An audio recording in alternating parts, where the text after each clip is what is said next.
अभी हरियाणा में इलेक्शन हुए।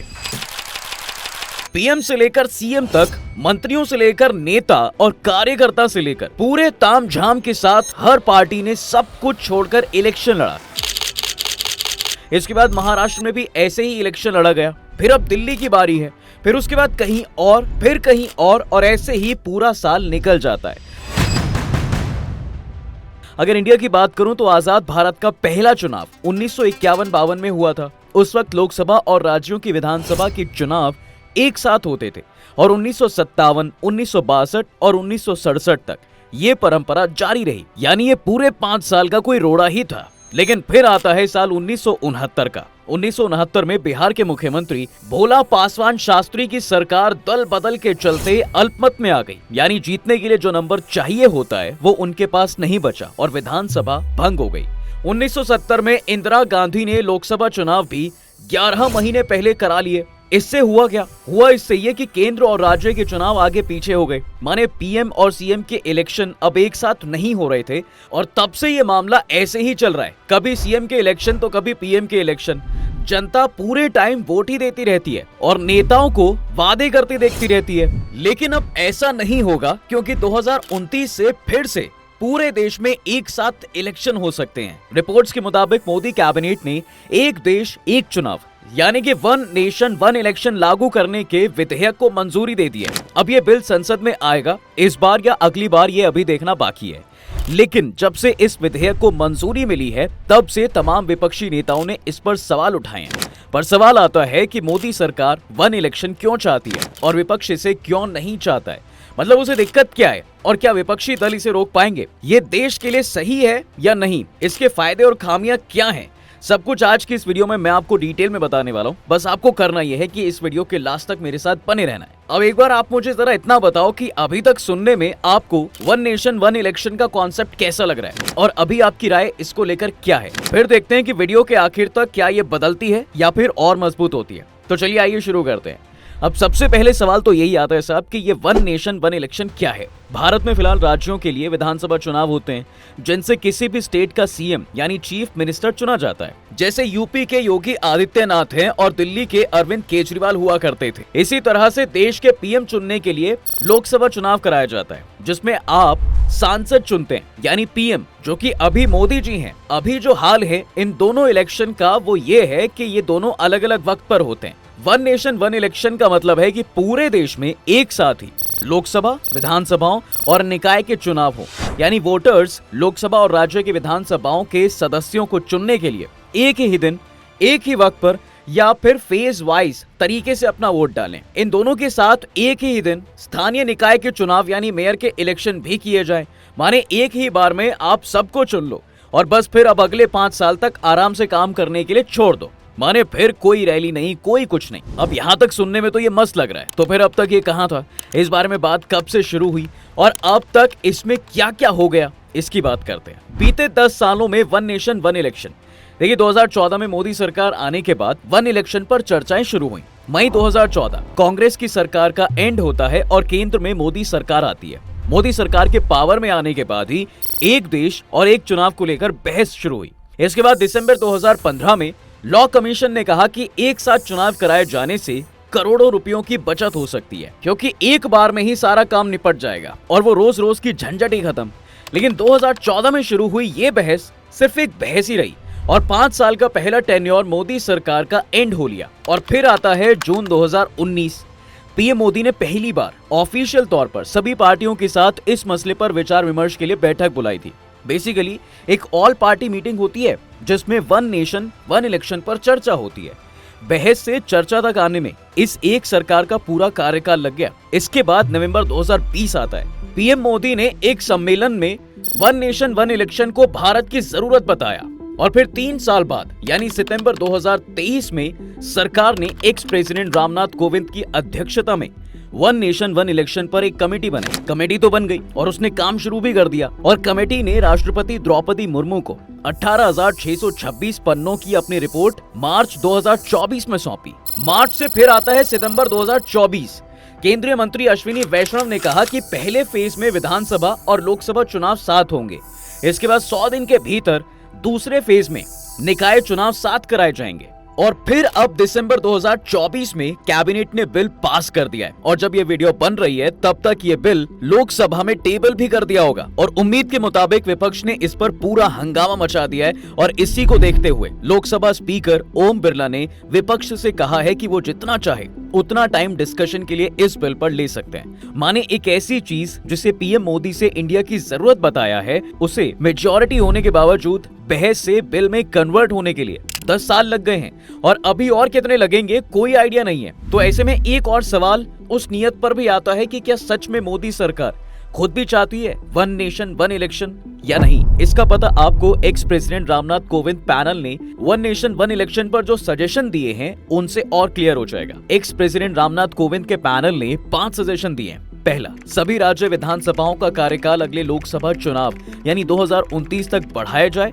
माने जिस राज्य में जो भी सरकारें हैं वो ऐसे ही अगले 5 साल तक काम करती रहें और देश में कोई भी विधानसभा इलेक्शन अभी ना हो। दूसरा, हंग असेंबली यानी जब किसी को बहुमत मिलती है या नो कॉन्फिडेंस मोशन होने पर बाकी 5 साल के कार्यकाल के लिए नए सिरे से चुनाव कराए जा सकते हैं। तीसरा, पहले फेज में लोकसभा विधानसभा चुनाव एक साथ कराए जा सकते हैं। उसके बाद दूसरे फेज में 100 दिनों के अंदर लोकल बॉडी के इलेक्शन कराए जा सकते हैं। चौथा, चुनाव आयोग लोकसभा विधानसभा स्थानीय निकाय चुनावों के लिए स्टेट इलेक्शन ऑफिशियल्स के मशवरे से सिंगल वोटर लिस्ट और वोटर आईडी कार्ड तैयार करेगा। पांचवा, कोविंद पैनल ने एक साथ चुनाव कराने के लिए डिवाइस, लोग और सिक्योरिटी फोर्सेस की एडवांस प्लानिंग की सिफारिश भी की है।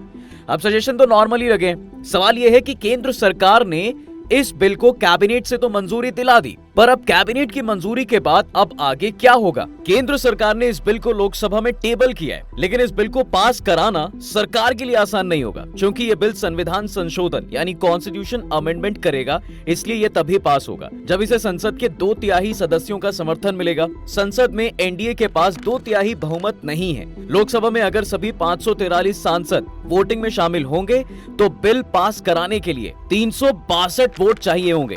इसी तरह राज्यसभा में बिल पास कराने के लिए 164 वोट की जरूरत होगी। अभी लोकसभा में एनडीए के पास 229 सीटें जबकि राज्यसभा में 112 सीटें। 6 मनोनीत सांसद भी एनडीए के साथ हैं। वहीं इस बिल का विरोध करने वाली पार्टियों के पास लोकसभा में 205 और राज्यसभा में 85 सीटें।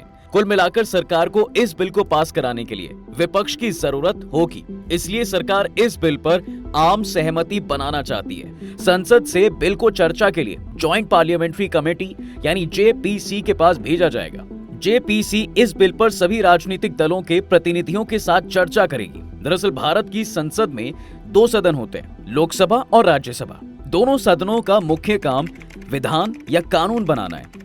इसके लिए पहले विधेयक सदन में पेश किया जाता है, फिर इस पर चर्चा होती है, उसके बाद सभी की सहमति या वोटिंग कराकर इसे पास कर दिया जाता है और फिर राष्ट्रपति की मंजूरी के बाद ये कानून बन जाता है। एक साथ चुनाव के लिए संविधान के कई प्रावधानों में संशोधन की जरूरत होगी। इसलिए one nation one election bill को संविधान संशोधन विधेयक यानी कॉन्स्टिट्यूशन अमेंडमेंट बिल के तौर पर पेश किया जाएगा।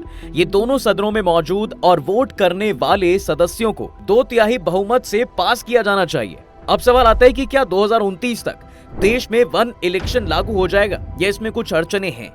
देखिए, एक्सपर्ट्स के मुताबिक अगर बाकी राज्यों से सहमति लेने की जरूरत हुई तो ज्यादातर नॉन बीजेपी सरकार इसका विरोध करेंगी। अगर सिर्फ संसद से पारित कराकर कानून बनाना पॉसिबल हुआ तो भी कई मुश्किलें होंगी, जैसे एक साथ चुनाव कब कराया जाए, जिन राज्यों में अभी चुनाव हुए उनका क्या होगा, क्या इन सरकारों को बर्खास्त कर दिया जाएगा। इसके साथ ही कानूनी तौर पर कई अड़चने आने वाली हैं। कानूनी तौर पर इस दिक्कत को हल कर पाना पॉसिबल नहीं लग रहा है। इसके लिए दूसरे राज्यों की सहमति बहुत जरूरी है और इसी वजह से ये मुमकिन नहीं लगता है। वहीं चुनाव आयोग को पूरे देश में एक साथ चुनाव कराने के लिए बड़ी तैयारी करनी होगी। सभी चुनावों के लिए संसाधन और लॉजिस्टिक्स का मैनेजमेंट करना बहुत जरूरी है। इसमें ईवीएम, सिक्योरिटी, कर्मचारियों की तैनाती और प्रचार जैसी तैयारियां शामिल हैं। पॉलिटिकल एक्सपर्ट्स कहते हैं कि अगर 2025 में जनगणना शुरू होती है तो 2026 तक चलेगी। उसके बाद लोकसभा और विधानसभा क्षेत्रों का परिसीमन भी किया जाना है, जिससे लोकसभा और विधानसभाओं की सीटों में बदलाव होना लाजमी है। अगर केंद्र सरकार इन सभी हालातों से निपट लेती है तो 2029 तक वन नेशन वन इलेक्शन हो सकता है, नहीं तो ये बहुत मुश्किल नजर आ रहा है। तो फिर सवाल आता है साहब कि वन नेशन वन इलेक्शन लागू करना मुश्किल है तो फिर सरकार इसे क्यों लाना चाहती है। देखिए, पॉलिटिकल एक्सपर्ट्स का मानना है कि BJP one nation one election से विपक्ष सहित छोटी पार्टियों को कमजोर कर सकती है। विपक्षी पार्टियों के पास इलेक्शन मैनेजमेंट के लिए पैसा, ताकत और कार्यकर्ता कम होते हैं, जिससे उन्हें एक साथ लोकसभा और विधानसभा चुनावों को लड़ने में परेशानी हो सकती है। इसके साथ ही कैबिनेट में विधेयक को पास करने से पहले सरकार ने जरूर ये कैलकुलेशन किया होगा कि वन नेशन वन इलेक्शन को लागू करना कितना मुश्किल है। जैसे ही बीजेपी संसद में इसका बिल लाएगी, तमाम विपक्षी दल इसका विरोध करने लगेंगे। केंद्र के लिए पीएम मोदी का चेहरा सबसे मजबूत है। अगर लोकसभा के साथ विधानसभा के चुनाव भी होते हैं तो इसका फायदा बीजेपी को मिल सकता है, खासकर यूपी, एमपी और राजस्थान जैसे काउ बेल्ट वाले राज्यों में। हालांकि लॉन्ग टर्म में इस पैटर्न का फायदा विपक्षी दलों को भी हो सकता है, जिनके पास नेशनल अपील वाला बड़ा नेता होगा। पब्लिक पॉलिसी से जुड़े मुद्दों के थिंक टैंक IDFC इंस्टीट्यूट की एक स्टडी में कुछ दिलचस्प बातें सामने आई हैं। अगर लोकसभा और विधानसभा के चुनाव एक साथ होते हैं तो 77% वोटर्स दोनों जगह एक ही पार्टी को वोट करते हैं। अगर लोकसभा और विधानसभा के चुनावों में 6 महीने का अंतर होता है तो एक ही पार्टी को वोट देने की संभावना 77% से घटकर 61% रह जाती है। और अगर दोनों चुनाव में 6 महीने से ज्यादा अंतर होने पर एक ही पार्टी को वोट करने की पॉसिबिलिटी 61% से भी कम हो जाती है। माने दोनों के पक्ष यानी सत्ता पक्ष और विपक्ष के लिए इसमें कुछ ना कुछ तो है। वन नेशन वन इलेक्शन की रिपोर्ट में कुछ देशों को स्टडी किया गया जहां पर इसी तरह से इलेक्शन होते हैं। इस रिपोर्ट को तैयार करने से पहले कोविंद कमेटी ने 7 देशों के इलेक्शन प्रोसेस की स्टडी की। साउथ अफ्रीका में वोटर नेशनल असेंबली और प्रोविंशियल लेजिस्लेचर दोनों के लिए एक साथ वोटिंग करते हैं। हालांकि नगर पालिका चुनाव प्रोविंशियल चुनाव से अलग होते हैं। जर्मनी, जापान में प्रधानमंत्री को पहले नेशनल डाइट सिलेक्ट करती है, उसके बाद सम्राट मुहर लगाता है। उन्होंने जर्मन या जापानी मॉडल के समान एक मॉडल अपनाने की वकालत की। फिलीपींस में हर 6 साल में एक साथ चुनाव होते हैं, वहीं बेल्जियम में हर 5 साल में एक साथ चुनाव कराए जाते हैं। स्वीडन, ये देश रेशियो वाली इलेक्शन प्रोसेस अपनाता है, यानी राजनीतिक दलों को उनके वोटों के बेस पर निर्वाचित विधानसभा में सीटें सौंपी जाती हैं। इंडोनेशिया, मतदाता गुप्त मतदान करते हैं और डुप्लीकेट मतदान को रोकने के लिए अपनी उंगलियों को अमिट स्याही में डुबोते हैं। 14 फरवरी 2024 को इंडोनेशिया ने एक साथ चुनाव कराए। अब आखिर में आते हैं वन नेशन वन इलेक्शन के फायदे और नुकसान पर। सबसे पहले बात करते हैं फायदे की। देखिए, वन नेशन वन इलेक्शन को सपोर्ट करने वालों का कहना है कि हर साल 5 से 6 राज्यों में चुनाव होते हैं। इससे देश के डेवलपमेंट के कामों में दिक्कतें आती हैं। ओडिशा का एग्जाम्पल देते हुए कहा कि वहां 2004 के बाद से विधानसभा और लोकसभा चुनाव एक साथ हुए, लेकिन नतीजे अलग अलग रहे। वहां आचार संहिता बहुत कम देर के लिए लागू होती है, जिस वजह से सरकार के कामकाज में दूसरे राज्यों के मुकाबले कम खलल पड़ता है। पूरे देश की विधानसभाओं और लोकसभा के चुनाव एक साथ होते हैं, तो इससे चुनाव पर होने वाले खर्चे में कमी आएगी। 2019 के लोकसभा चुनाव से पहले अगस्त 2018 में लॉ कमीशन की एक रिपोर्ट आई थी। इसमें कहा गया था कि अगर 2019 में लोकसभा और विधानसभा के चुनाव साथ होते हैं तो उससे 4500 करोड़ रुपए का खर्चा होगा। ये खर्चा इसलिए क्योंकि ईवीएम ज्यादा लगानी पड़ेंगी। इसमें यह भी कहा गया था कि साथ चुनाव कराने का सिलसिला आगे बढ़ता है तो 2024 में 1751 करोड़ रुपए का खर्च बढ़ता है, यानी धीरे धीरे ये एक्स्ट्रा खर्च भी कम हो जाता है। ऊपर से नेताओं की अकाउंटेबिलिटी भी बढ़ेगी। दरअसल अभी नेता आधे टाइम तो इलेक्शन में बिजी रहते हैं, तो इससे प्रोडक्टिविटी पर भी फर्क पड़ता है। जैसे यूपी के सीएम योगी हरियाणा से लेकर महाराष्ट्र और दिल्ली के इलेक्शन में बीजेपी का काम करते हैं, तो उतने वक्त वो यूपी पर ध्यान नहीं दे पाते। अब आते हैं नुकसान पर। देखिए, राष्ट्रीय स्तर पर देश और राज्य के मुद्दे अलग अलग होते हैं। एक साथ चुनाव हुए तो वोटर्स के फैसले पर असर पड़ने के चांसेस हैं। चुनाव 5 साल में एक बार होंगे तो जनता के प्रति सरकार की जवाबदेही कम हो जाएगी। अभी की हालत में लोकसभा चुनाव जीतने वाली पार्टियों को डर होता है कि अच्छे से काम नहीं करेंगे तो विधानसभा में दिक्कत होगी। वहीं अगर लोकसभा 5 साल से पहले ही भंग कर दी गई तो क्या होगा, क्योंकि अभी तक लोकसभा 6 बार 5 साल से पहले ही भंग कर दी गई है, जबकि एक बार इसका कार्यकाल 10 महीने के लिए बढ़ा भी था। ऐसी स्थिति में तो फिर अलग अलग चुनाव होने लगेंगे। माने इतनी मेहनत का कोई भी फायदा नहीं होगा। अब इतना सब कुछ जानने के बाद आपको क्या लगता है कि क्या देश में वन नेशन वन इलेक्शन होने चाहिए या नहीं? आपकी क्या राय है? मुझे कमेंट्स में जरूर बताइए। वीडियो अगर आपको पसंद आई है तो इसे लाइक और शेयर जरूर करें और जाते जाते चैनल को सब्सक्राइब करना ना भूलें।